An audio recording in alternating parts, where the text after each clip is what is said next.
ਇੱਕ ਓੰਕਾਰ ਸਿੱਖੀ ਦਾ ਪਹਿਲਾ ਸਬਕ ਹੈ। ਗੁਰੂ ਨਾਨਕ ਸਾਹਿਬ ਨੇ ਇਸ ਜੀਵਨ ਦਾ ਸਾਰ ਜਪਜੀ ਸਾਹਿਬ ਦੀ ਬਾਣੀ ਦੇ ਵਿੱਚ ਸਿਰਜ ਦਿੱਤਾ ਹੈ। ਕੋਈ ਵੀ ਇਨਸਾਨ ਜਪਜੀ ਸਾਹਿਬ ਦੀ ਬਾਣੀ ਪ੍ਰੇਮ ਸਤਿਕਾਰ ਦੇ ਨਾਲ ਪੜ੍ਹੇ ਅਤੇ ਆਪਣੇ ਜੀਵਨ ਦੇ ਵਿੱਚ ਉਤਾਰੇ ਤਾਂ ਕਿਸੇ ਵੀ ਮੁਸੀਬਤ ਦੇ ਵਿੱਚੋਂ ਨਿਕਲ ਸਕਦਾ ਹੈ। ਇਹ ਸਿਰਫ ਕਹਿਣ ਦੀਆਂ ਗੱਲਾਂ ਨਹੀਂ, ਜਿਨ੍ਹਾਂ ਨੇ ਵਿਸ਼ਵਾਸ ਕਰਕੇ ਇਸ ਨੂੰ ਪੜ੍ਹਿਆ ਹੈ ਉਹੀ ਇਸ ਦੀ ਕਿਰਪਾ ਨੂੰ ਜਾਣ ਸਕਦਾ ਹੈ। ਅੱਜ ਅਸੀਂ ਤੁਹਾਨੂੰ ਗੁਰੂ ਨਾਨਕ ਸਾਹਿਬ ਤੇ ਜਪਜੀ ਸਾਹਿਬ ਦੀ ਬਾਣੀ ਦੀ ਕਿਰਪਾ ਦੀ ਅਜਿਹੀ ਘਟਨਾ ਬਾਰੇ ਦੱਸਾਂਗੇ ਜੋ ਕਿ ਇੱਕ ਬਾਲੀਵੁੱਡ ਦੀ ਮਹਾਨ ਤੇ ਪ੍ਰਸਿੱਧ ਅਦਾਕਾਰਾ ਦੇ ਨਾਲ ਹੋਈ ਸੀ। ਉਹ ਐਕਟਰੈਸ ਜਿਸ ਨੂੰ ਬੱਚਾ ਜਾਣਦਾ ਹੈ ਤੇ ਉਸ ਦਾ ਨਾਮ ਸੀ ਮਧੂਬਾਲਾ। ਸੰਗੀਤਕਾਰ ਐਸ ਮਹਿੰਦਰ, ਜਿਨ੍ਹਾਂ ਨੇ ਅਨੇਕਾਂ ਹੀ ਫਿਲਮਾਂ ਦੇ ਵਿੱਚ ਆਪਣਾ ਸੰਗੀਤ ਦਿੱਤਾ, ਉਹਨਾਂ ਨੇ ਇਹ ਘਟਨਾ ਸਾਂਝੀ ਕੀਤੀ। ਐਸ ਮਹਿੰਦਰ ਦੱਸਦੇ ਨੇ ਕਿ ਮੈਂ ਕਾਫੀ ਸਮਾਂ ਮਧੂਬਾਲਾ ਦੇ ਨਾਲ ਕੰਮ ਕੀਤਾ, ਜਿੱਥੇ ਉਸ ਦੀਆਂ ਬਹੁਤੀਆਂ ਫਿਲਮਾਂ ਦੇ ਵਿੱਚ ਮੈਂ ਸੰਗੀਤ ਵੀ ਦਿੱਤਾ। ਕੰਮ ਦੇ ਸਿਲਸਿਲੇ ਦੇ ਵਿੱਚ ਮੈਂ ਉਸ ਦੇ ਨਾਲ ਹੀ ਰਿਹਾ ਕਰਦਾ ਸੀ। ਮਧੂਬਾਲਾ, ਜੋ ਕਿ ਮੁਸਲਿਮ ਧਰਮ ਦੀ ਸੀ, ਅਕਸਰ ਹੀ ਆਪਣੇ ਪਰਸ ਦੇ ਵਿੱਚੋਂ ਇੱਕ ਛੋਟੀ ਜਿਹੀ ਕਿਤਾਬ ਕੱਢਦੀ ਤੇ ਆਪਣਾ ਸਿਰ ਢੱਕ ਕੇ ਉਸ ਨੂੰ ਪੜ੍ਹਨਾ ਸ਼ੁਰੂ ਕਰ ਦਿੰਦੀ। ਮੈਂ ਉਸ ਨੂੰ ਇੰਜ ਕਰਦਿਆਂ ਕਾਫੀ ਵਾਰ ਦੇਖਿਆ ਸੀ। ਮੈਂ ਸੋਚਿਆ ਕਿ ਜ਼ਰੂਰ ਕੋਈ ਧਰਮ ਦੀ ਕਿਤਾਬ ਹੋਵੇਗੀ, ਕੁਰਾਨ ਵੀ ਹੋ ਸਕਦੀ ਸੀ, ਕਿਉਂਕਿ ਜੇਕਰ ਕੋਈ ਨਾਵਲ ਜਾਂ ਫਿਰ ਆਮ ਕਿਤਾਬ ਹੁੰਦੀ ਤਾਂ ਫਿਰ ਸਿਰ ਢੱਕਣ ਦੀ ਲੋੜ ਨਹੀਂ ਪੈਣੀ ਸੀ, ਜ਼ਰੂਰ ਕੋਈ ਧਰਮ ਦੀ ਕਿਤਾਬ ਹੀ ਹੋਵੇਗੀ। ਪਰ ਮੈਂ ਕਦੀ ਉਸ ਨੂੰ ਪੁੱਛਿਆ ਨਹੀਂ ਕਿ ਕਿਉਂ ਕਿਸੇ ਦੀ ਪਰਸਨਲ ਲਾਈਫ ਦੇ ਵਿੱਚ ਇੰਟਰਫੇਅਰ ਕਰਨਾ। ਸੋ ਇਸ ਤਰ੍ਹਾਂ ਮੈਂ ਉਸ ਨੂੰ ਕਈ ਵਾਰ ਕਰਦਿਆਂ ਦੇਖਿਆ ਤੇ ਉਹ ਆਪਣੇ ਧਿਆਨ ਉਹ ਕਿਤਾਬ ਪੜ੍ਹਦੀ ਰਹਿੰਦੀ। ਇੱਕ ਵਾਰ ਇੱਕ ਪ੍ਰੋਗਰਾਮ ਤੋਂ ਪਹਿਲਾਂ ਉਹ ਆਪਣੇ ਪਰਸ ਦੇ ਵਿੱਚੋਂ ਕੱਢ ਕੇ ਉਹ ਕਿਤਾਬ ਪੜ੍ਹ ਰਹੀ ਸੀ ਕਿ ਅਚਾਨਕ ਹੀ ਉਸ ਨੂੰ ਆਵਾਜ਼ ਪਈ ਕਿ ਮੈਡਮ, ਮੰਚ ਤਿਆਰ ਹੈ, ਤੁਹਾਨੂੰ ਜਲਦੀ ਹੀ ਚੱਲਣਾ ਪਵੇਗਾ। ਉਹ ਕਿਤਾਬ ਪਰਸ ਦੇ ਉੱਪਰ ਹੀ ਰੱਖ ਕੇ ਮੈਨੂੰ ਕਹਿਣ ਲੱਗੀ ਕਿ ਉਸਤਾਦ ਜੀ, ਇਹ ਮੇਰਾ ਸਮਾਨ ਇੱਥੇ ਹੀ ਪਿਆ ਹੈ, ਤੁਸੀਂ ਖਿਆਲ ਰੱਖਣਾ, ਮੈਂ ਜਲਦ ਹੀ ਆਪਣਾ ਕੰਮ ਖਤਮ ਕਰਕੇ ਆਉਂਦੀ ਹਾਂ। ਉਹ ਕਿਤਾਬ ਪਰਸ ਦੇ ਉੱਪਰ ਹੀ ਛੱਡ ਗਈ।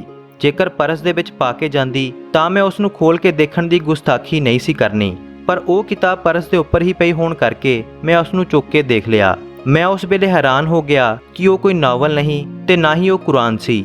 ਉਹ ਫਾਰਸੀ ਅੱਖਰਾਂ ਦੇ ਵਿੱਚ ਜਪਜੀ ਸਾਹਿਬ ਦੀ ਬਾਣੀ ਦਾ ਗੁਟਕਾ ਸੀ। ਇੱਕਦਮ ਮੈਂ ਹੈਰਾਨ ਹੋ ਗਿਆ ਕਿ ਮਧੂਬਾਲਾ ਜਪਜੀ ਸਾਹਿਬ ਦਾ ਪਾਠ ਕਰਦੀ ਹੈ। ਮਧੂਬਾਲਾ ਵਾਪਿਸ ਆਈ ਤਾਂ ਮੈਂ ਉਸ ਨੂੰ ਪੁੱਛਿਆ ਕਿ ਤੁਸੀਂ ਜਪਜੀ ਸਾਹਿਬ ਦਾ ਪਾਠ ਕਿਉਂ ਤੇ ਕਦੋਂ ਦੇ ਕਰਦੇ ਹੋ। ਉਸ ਨੇ ਮੈਨੂੰ ਕਿਹਾ ਕਿ ਹੁਣ ਤਾਂ ਆਪਾਂ ਇੱਥੋਂ ਚੱਲਣਾ ਹੈ, ਰਸਤੇ ਵਿੱਚ ਮੈਂ ਤੁਹਾਨੂੰ ਸਭ ਕੁਝ ਦੱਸਦੀ ਹਾਂ। ਗੱਡੀ ਦੇ ਵਿੱਚ ਸਫ਼ਰ ਕਰਦਿਆਂ ਮਧੂਬਾਲਾ ਨੇ ਦੱਸਿਆ ਕਿ ਇਹ ਗੁਰੂ ਨਾਨਕ ਸਾਹਿਬ ਦੀ ਕਿਰਪਾ ਹੈ। ਇੱਕ ਵਾਰ ਮੈਂ ਬਹੁਤ ਵੱਡੀ ਮੁਸੀਬਤ ਦੇ ਵਿੱਚ ਫਸ ਗਈ ਸੀ, ਇੰਨੀ ਵੱਡੀ ਮੁਸੀਬਤ ਕਿ ਮੈਂ ਕਿਸੇ ਨੂੰ ਦੱਸ ਨਹੀਂ ਸਕਦੀ ਸੀ, ਜਿਸ ਕਾਰਨ ਮੈਂ ਡਿਪਰੈਸ਼ਨ ਦੇ ਵਿੱਚ ਰਹਿਣ ਲੱਗੀ। ਕਿਸੇ ਦੇ ਕਹਿਣ ਦੇ ਉੱਤੇ ਮੈਂ ਜਪਜੀ ਸਾਹਿਬ ਦੀ ਬਾਣੀ ਦਾ ਸਹਾਰਾ ਲਿਆ। ਮੈਂ ਫਾਰਸੀ ਅੱਖਰਾਂ ਦੇ ਵਿੱਚ ਜਪਜੀ ਸਾਹਿਬ ਦਾ ਗੁਟਕਾ ਮੰਗਵਾਇਆ ਤੇ ਪਾਠ ਕਰਨਾ ਸ਼ੁਰੂ ਕੀਤਾ ਤੇ ਗੁਰੂ ਨਾਨਕ ਸਾਹਿਬ ਦੇ ਅੱਗੇ ਅਰਦਾਸ ਕੀਤੀ ਕਿ ਹੇ ਗੁਰੂ ਨਾਨਕ ਸਾਹਿਬ, ਆਪਣੀ ਇਸ ਧੀ ਨੂੰ ਆਪਣਾ ਸਹਾਰਾ ਬਖਸ਼ ਕੇ ਇਸ ਮੁਸੀਬਤ ਦੇ ਵਿੱਚੋਂ ਕੱਢੋ। ਗੁਰੂ ਸਾਹਿਬ ਨੇ ਜਲਦ ਹੀ ਮੇਰੀ ਅਰਦਾਸ ਮਨਜ਼ੂਰ ਕੀਤੀ ਤੇ ਮੇਰੇ ਉੱਤੇ ਆਈ ਉਹ ਮੁਸੀਬਤ ਟਲ ਗਈ ਤੇ ਮੈਂ ਡਿਪਰੈਸ਼ਨ ਦੇ ਵਿੱਚੋਂ ਵੀ ਬਾਹਰ ਆ ਗਈ। ਉਸੇ ਦਿਨ ਤੋਂ ਮੈਂ ਤੈਅ ਕਰ ਲਿਆ ਕਿ ਮੈਂ ਜਪਜੀ ਸਾਹਿਬ ਦਾ ਪਾਠ ਹਰ ਰੋਜ਼ ਕਰਨਾ ਹੀ ਹੈ। ਮਧੂਬਾਲਾ ਨੇ ਆਪਣੇ ਪਰਸ ਦੇ ਵਿੱਚੋਂ ਇੱਕ ਐਗਰੀਮੈਂਟ ਦੀ ਕਾਪੀ ਕੱਢ ਕੇ ਮੈਨੂੰ ਦਿਖਾ ਕੇ ਕਿਹਾ ਕਿ ਮੈਂ ਆਪਣੇ ਹਰ ਇੱਕ ਪ੍ਰੋਡਿਊਸਰ ਡਾਇਰੈਕਟਰ ਨੂੰ ਐਗਰੀਮੈਂਟ ਦੇ ਵਿੱਚ ਖਾਸ ਕਰਕੇ ਇਹ ਸ਼ਰਤ ਜ਼ਰੂਰ ਲਿਖਵਾਉਂਦੀ ਹਾਂ ਕਿ ਫਿਲਮੀ ਕੰਮ ਸ਼ੂਟਿੰਗ ਵਾਸਤੇ ਮੈਨੂੰ ਦੁਨੀਆ ਦੇ ਕਿਸੇ ਵੀ ਕੋਨੇ ਦੇ ਵਿੱਚ ਲੈ ਜਾਓ, ਪਰ ਸਾਲ ਦੇ ਵਿੱਚ ਗੁਰੂ ਨਾਨਕ ਸਾਹਿਬ ਦੇ ਗੁਰਪੁਰਬ ਤੇ ਮੈਂ ਕਿਸੇ ਵੀ ਹਾਲਤ ਦੇ ਵਿੱਚ ਮੁੰਬਈ ਦੇ ਅੰਧੇਰੀ ਦੇ ਗੁਰਦੁਆਰਾ ਸਾਹਿਬ ਦੇ ਵਿੱਚ ਹੋਣੀ ਚਾਹੀਦੀ ਹਾਂ। ਤੇ ਇਹੀ ਮੇਰੀ ਇੱਕੋ ਇੱਕ ਸ਼ਰਤ ਹੁੰਦੀ ਸੀ ਜੋ ਹਰ ਇੱਕ ਐਗਰੀਮੈਂਟ ਦੇ ਵਿੱਚ ਦਰਜ ਹੁੰਦੀ ਸੀ, ਜੋ ਐਗਰੀਮੈਂਟ ਅੱਜ ਵੀ ਮੌਜੂਦ ਹਨ। ਫਿਰ ਇੱਕ ਵਾਰ ਮਧੂਬਾਲਾ ਨੇ ਮੁੰਬਈ ਦੇ ਅੰਧੇਰੀ ਦੇ ਗੁਰਦੁਆਰਾ ਸਾਹਿਬ ਦੇ ਪ੍ਰਧਾਨ ਜੀ ਨੂੰ ਕਿਹਾ ਕਿ ਗੁਰਪੁਰਬ ਦਾ ਲੰਗਰ ਦੀ ਸੇਵਾ ਉਹ ਖੁਦ ਕਰਨਾ ਚਾਹੁੰਦੀ ਹੈ। ਗੁਰਦੁਆਰਾ ਸਾਹਿਬ ਦੇ ਪ੍ਰਧਾਨ ਨੇ ਕਿਹਾ ਕਿ ਮੈਂ ਇਕੱਲਾ ਤਾਂ ਫੈਸਲਾ ਨਹੀਂ ਲੈ ਸਕਦਾ, ਮੈਂ ਕਮੇਟੀ ਨੂੰ ਪੁੱਛ ਕੇ ਤੁਹਾਨੂੰ ਦੱਸਦਾ ਹਾਂ। ਗੁਰਦੁਆਰਾ ਕਮੇਟੀ ਨੂੰ ਕੀ ਇਤਰਾਜ਼ ਹੋ ਸਕਦਾ ਸੀ। ਕਮੇਟੀ ਨੇ ਕਿਹਾ ਕਿ ਜੇਕਰ ਕੋਈ ਸ਼ਰਧਾਲੂ ਸੇਵਾ ਲੈਣਾ ਚਾਹੁੰਦਾ ਹੈ ਤਾਂ ਉਸ ਨੂੰ ਕੋਈ ਵੀ ਨਹੀਂ ਰੋਕ ਸਕਦਾ। ਤੇ ਉਸੇ ਹੀ ਦਿਨ ਤੋਂ ਹਰ ਲੰਗਰ ਦੀ ਸੇਵਾ ਮਧੂਬਾਲਾ ਦੇ ਵੱਲੋਂ ਕੀਤੀ ਜਾਣ ਲੱਗੀ। ਲੰਗਰ ਦੇ ਵਿੱਚ ਜਿੰਨਾ ਵੀ ਖਰਚਾ ਹੁੰਦਾ ਮਧੂਬਾਲਾ ਪੁੱਛ ਲੈਂਦੀ ਤੇ ਉਹਨੇ ਦਾ ਚੈੱਕ ਕੱਟ ਕੇ ਗੁਰਦੁਆਰਾ ਸਾਹਿਬ ਭੇਂਟ ਕਰ ਦਿੰਦੀ ਤੇ ਇਹ ਸਿਲਸਿਲਾ ਅਗਲੇ 7 ਸਾਲਾਂ ਤੱਕ ਚੱਲਿਆ। ਤੇ ਫਿਰ ਇੱਕ ਦਿਨ ਖਬਰ ਆਈ ਕਿ ਮਧੂਬਾਲਾ ਇਸ ਦੁਨੀਆ ਤੋਂ ਚਲੀ ਗਈ ਹੈ। ਗੁਰਦੁਆਰਾ ਸਾਹਿਬ ਦੇ ਵਿੱਚ ਮਧੂਬਾਲਾ ਦੇ ਲਈ ਪਾਠ ਰਖਵਾਇਆ ਗਿਆ ਤੇ ਉਸ ਦੀ ਅੰਤਿਮ ਅਰਦਾਸ ਵੀ ਕਰਵਾਈ ਗਈ, ਪਰ ਉਸ ਵੇਲੇ ਮਧੂਬਾਲਾ ਦਾ ਅੱਬਾ ਮਤਲਬ ਕਿ ਪਿਤਾ ਜਿਉਂਦਾ ਹੀ ਸੀ, ਜੋ ਕਿ ਉਸ ਅਰਦਾਸ ਦੇ ਵਿੱਚ ਸ਼ਾਮਿਲ ਵੀ ਹੋਇਆ। ਅਰਦਾਸ ਤੋਂ ਬਾਅਦ ਮਧੂਬਾਲਾ ਦੇ ਪਿਤਾ ਨੇ ਕਿਹਾ ਕਿ ਮੇਰੀ ਲੜਕੀ ਕਿਤੇ ਨਹੀਂ ਗਈ, ਉਹ ਅੱਜ ਵੀ ਇੱਥੇ ਸੇਵਾ ਕਰ ਰਹੀ ਹੈ, ਉਸ ਦਾ ਪੈਸਾ ਮੇਰੇ ਕੋਲ ਹੀ ਹੈ ਤੇ ਮਧੂਬਾਲਾ ਲੰਗਰ ਦੀ ਸੇਵਾ ਇਸੇ ਤਰ੍ਹਾਂ ਹੀ ਕਰਦੀ ਰਹੇਗੀ।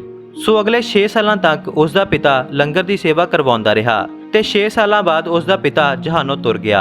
ਇੱਕ ਵਾਰ ਫਿਰ ਗੁਰਦੁਆਰਾ ਸਾਹਿਬ ਦੇ ਵਿੱਚ ਉਸ ਦੇ ਪਿਤਾ ਦੇ ਪਾਠ ਦਾ ਭੋਗ ਤੇ ਅਰਦਾਸ ਕੀਤੀ ਗਈ, ਪਰ ਇਸ ਵਾਰ ਗੁਰਦੁਆਰਾ ਕਮੇਟੀ ਤੇ ਸੰਗਤਾਂ ਨੇ ਇਹ ਫੈਸਲਾ ਲਿਆ ਕਿ ਮਧੂਬਾਲਾ ਤੇ ਉਸ ਦਾ ਪਿਤਾ ਗੁਰੂ ਨਾਨਕ ਸਾਹਿਬ ਦੇ ਮੁਰੀਦ ਸਨ ਆਪਣੇ ਜਿਉਂਦੇ ਜੀ ਤਾਂ ਉਹ ਨਿਰਵਿਘਨ ਸੇਵਾ ਕਰਦੇ ਰਹੇ। ਹੁਣ ਜਿੰਨੇ ਕਿ ਸਵਾਸ ਪ੍ਰਮਾਤਮਾ ਨੇ ਉਹਨਾਂ ਨੂੰ ਦਿੱਤੇ ਸੀ ਉਹ ਪੂਰੇ ਕਰਕੇ ਚਲੇ ਗਏ।